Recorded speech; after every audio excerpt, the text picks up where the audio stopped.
G'day ladies and gents. I'll just start by introducing myself, as this is our first proper video. My name's Callum. I'm 1/3 of Lucky Country Adventures. Got my beautiful wife Nicole and our little firecracker of a daughter, Mackenzie. So we've just started travelling full time around Australia, and I'm starting this channel off with a rundown review on the car. A lot of people have been asking on Facebook and Instagram, can we see a rundown of the car? So I thought it's about time we put this video together. It was in 4x4 Australia magazine, the February issue. If you didn't see it, it was on the front cover and a big 10-page spread. Quite a bit of detail in there, but we are going to go through this car in very fine detail and try and answer all the questions that we've had. Feel free to drop a comment if you do have any more questions after you've watched this or the next few videos on the rundown and review. So let's get into it. I'll just let you know where we are. We picked this beautiful spot to do this video. We are at Little Lagoon and it's just bloody magic. Just outside of Denham. Near perfection. So yeah. Let's get into the car. So we went with the 2021 Isuzu DMAX X-Terrain in volcanic amber. We love the colour and we love DMAXs. We've had a few. Well, this is our third one. So our first DMAX was 2013, and yeah, we've had DMAXs since then and just love the car. We did have a look at other options when deciding to travel and build a full-time tourer, and we just couldn't go past this. Value for money, reliability, comfort. It's just a beautiful car. So yeah, let's get into it. Just starting on this side, before I wrap around the front, I'll just start with this GME radio package. We went with the XRS 370 radio package. GME, best in the business, and full-time touring, travelling, it's just a necessity. You need to have your UHF two-way radio system. You can't go wrong with GME. Clear view mirrors, towing mirrors again, just probably the best towing mirror out on the market in my opinion. These are the next gen, so they're electric foldable, have your blind spot technology that stays with the mirror, and yeah, just a good bit of kit. Instead of going with side steps or rock sliders on this car like we've had in previous cars, we've seen these e-boards and yeah, fell in love with them. We thought they were a great idea. They fall down really nice. We've gone with TMAX e-boards, so as soon as you open the door they fold down. They've got a light underneath so they light up at night. Yeah, shut the door and they fold back up. So they're TMAX, family owned company. They've been operating for over 30 years, sell a lot of other four-wheel drive gear. Yeah, great bit of kit, we love them. Just before we open the passenger side of the canopy, we'll pop this 23.0 270-degree awning out, just so we've got a bit of shade.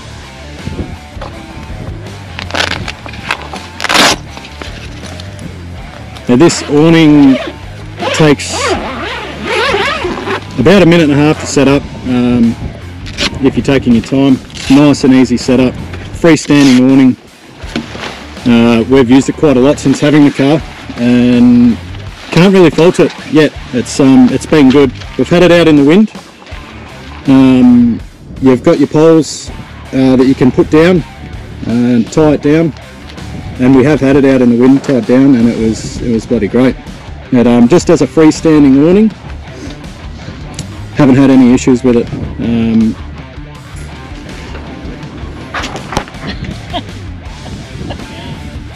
Lucky for the side step.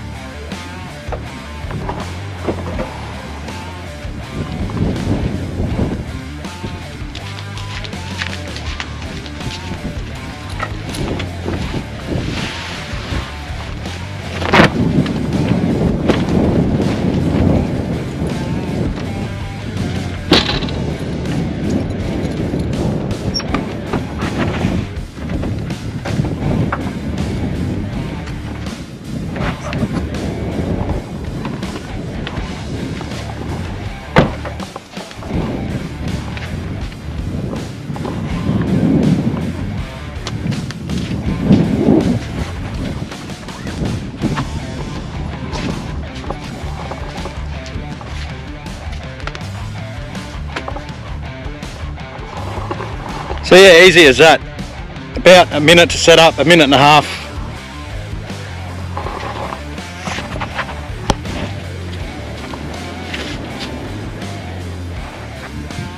Alright, under this canopy door, it's pretty well set out in my opinion. We just love how it all ties together. Dometic stand-up fridge freezer. We upgraded to 110 litre.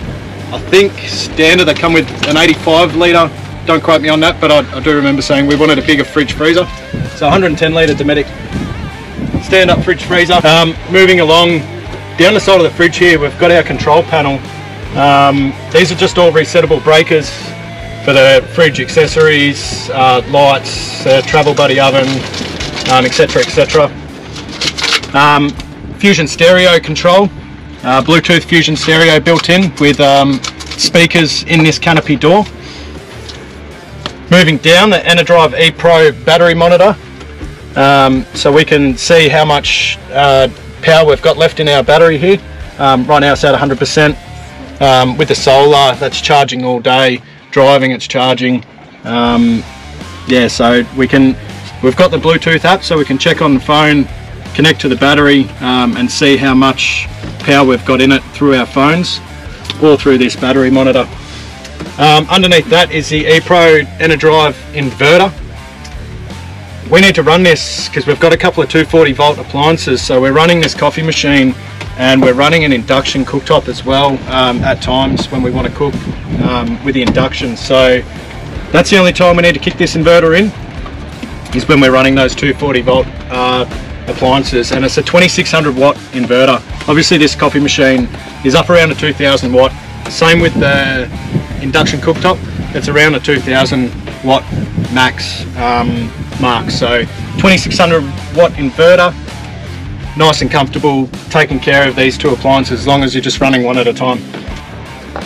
Right, so this battery management system we're running, it's all Enerdrive gear. We've got a 200 amp lithium battery, the BTEC lithium battery. These batteries are bloody sensational. They are.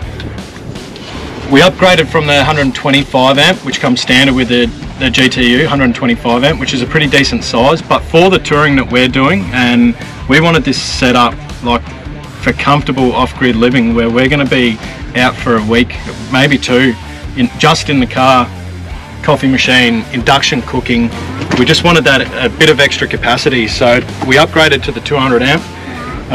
We've got a 40 amp DC to DC charger, and we also put AC transfer in.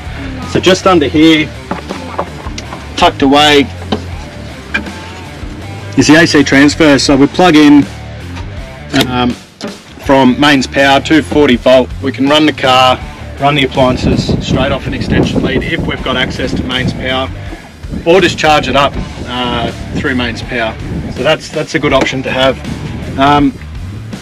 With those lights that I was talking about, we've also got party lights, both sides of the canopy doors and in the backbone, which we'll get to on the other side. Red, green, blue party lights. So they're up here. They're on green at the moment. Change the colours to whatever colour you want. Have a party, connect it to your music. They'll flash and go with the music.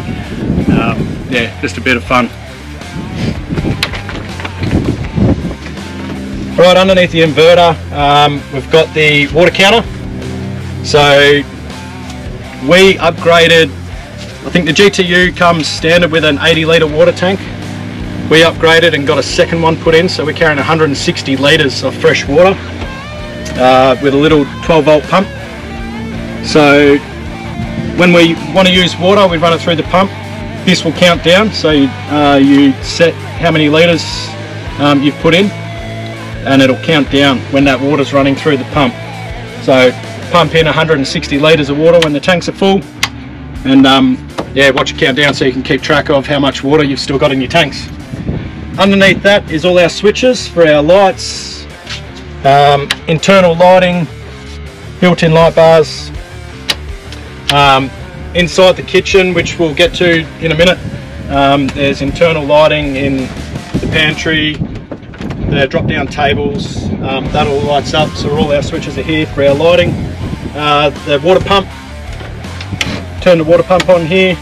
We've got 12 volt power in the rooftop tent, so that's the bottom switch there. Power and USB up in the rooftop. So all our controls are here, and a couple of USB charging ports. Now this control panel, in most of the models of these GTU canopies, they'll be up the top over the fridge. Because we went the higher fridge to upgrade, we've got this control panel running down the side of the fridge, which we talked about and in our opinion is much better, especially for Nicole being a short ass. She can reach these and she's not trying to reach up to turn the lights on and get everything working. So moving along, we've got the coffee machine. It's the Breville Oracle Touch, and we put this machine in. It's a bit over the top for a tourer, but as you may know already, if you don't, we are travelling and selling coffee and raising money for charity. So 10% of every cup that we make and sell, we're donating to Livin', raising awareness for mental health.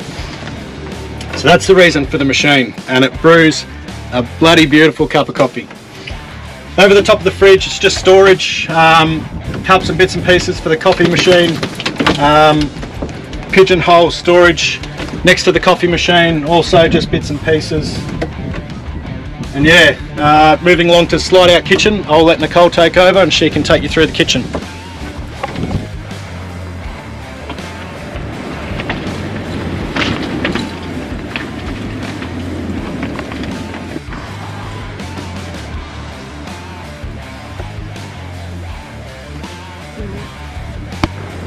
Hi guys, I'm Nicole. Most of my friends and family know me as Knickers. I'm going to take you through our kitchen. So, I'm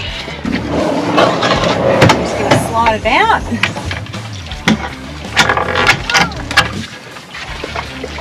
Drop down for our pantry where we've got some table working space. So, we've got just some basic bare essentials for what we need. Just our plates, bowls, stubby holders, our cookware that all go on our induction cooktop, which plugs into our 240 volt over here in the corner. We've got a little pantry up here where we store some of our food. This has got everything that we need to take the car away just for a couple of weeks. And where did you do your weight? We have got a full pull-out cutlery drawer, which we store all our basic stuff in. Our Travel Buddy oven, pie warmer. It is not just a pie warmer. We have been making roasts in here while we've been driving, and it's just been amazing. If you come over to the other side, we've got our pull down prep space, and pulled out prep space, a chopping board, and we've even got the kitchen sink.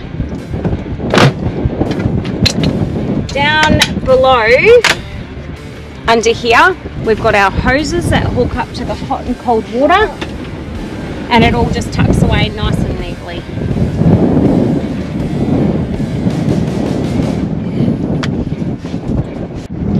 These kitchens also come standard with LED lighting all around the tap, all around the tables, into the pantry, and as you'll see, it's as easy to pack up as it is to set up.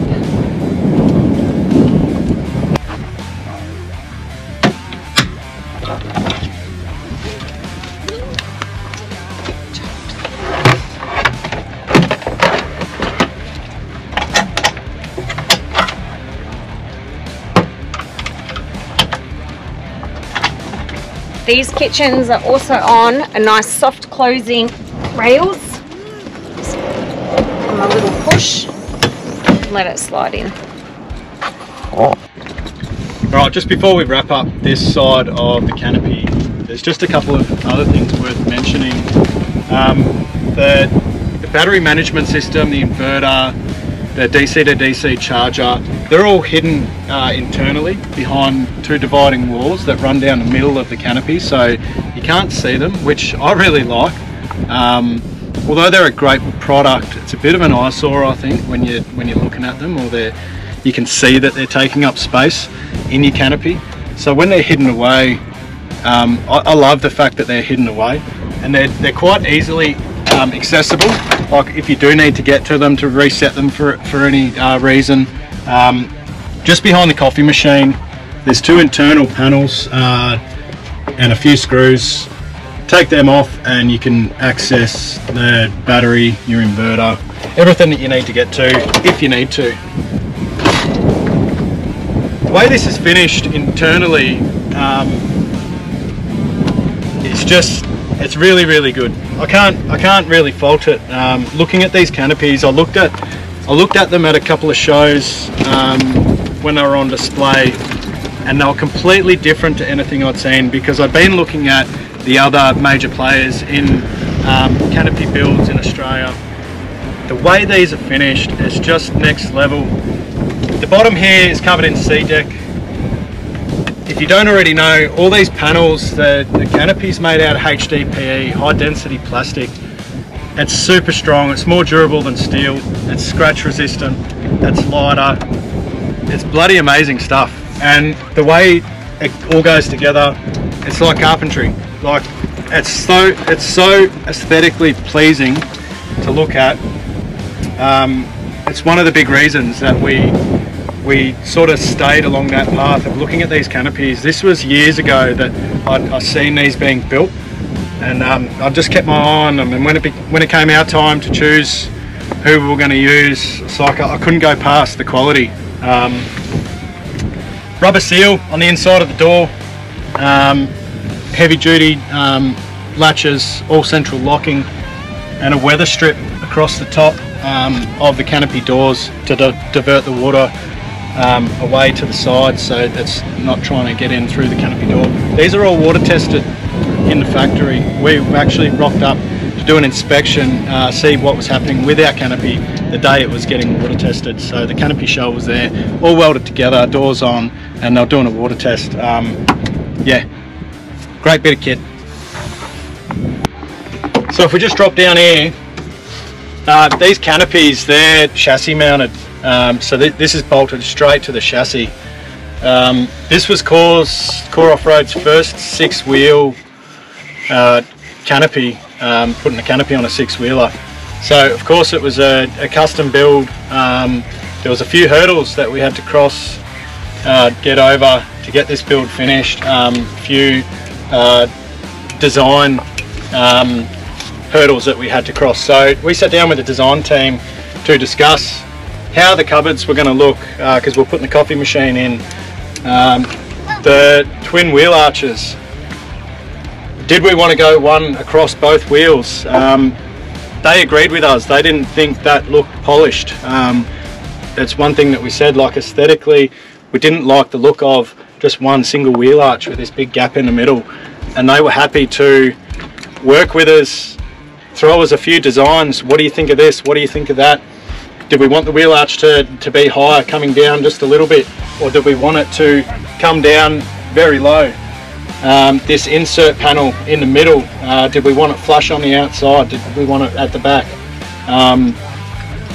Great group of guys to work with, throwing us a few designs, see what we were happy with, and the end product, we bloody love it. Last thing on this side, under tray toolbox. Most canopies these days you will have under tray toolboxes. Core canopies are no different. So we've got some tools in here and a bag with some recovery gear, straps and ratchet straps and snatch straps and whatnot. But yeah, handy little compartment to store a few things away. That wraps up part 1 of the rundown of the DMAX Tourer. There's so much more to unpack with this car. As we go around the back, we've got the rear tyre carriers, we've got the full-size trundle draw, the water fill points, we'll go around, we'll talk about the 6-wheel conversion, exhaust. I think Nicole wants to leave me here. Yeah, so and then around the driver's side, the gas system, the hot water system, the beer fridge, the storage on the driver's side, the air compressor with the hose. We've got the iCamper rooftop tent, the roof rack. Like, I could just go on and on. Like, there's so much more to unpack with this car. So we'll continue on in part 2, take you through more of the car, and then once we've gone through all the car, Nicole and I will sit down, have a couple of beers, get in front of the camera and talk about what we honestly think about it all. I mean, that driver's side, as you could probably tell, we're pretty happy with most things there, but we'll give you an honest review on how much we like certain things, what we would change, if there's any tweaks we would make if we'd done it again. You never get things right the first time. Yeah, so we'll do that at the end. That'll be at the end of the rundown, the full review.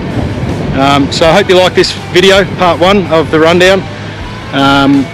Drop a comment if you've got any questions. Make sure you subscribe, hit that notification bell so you know when part 2's out. It won't be far away. Cheers, guys.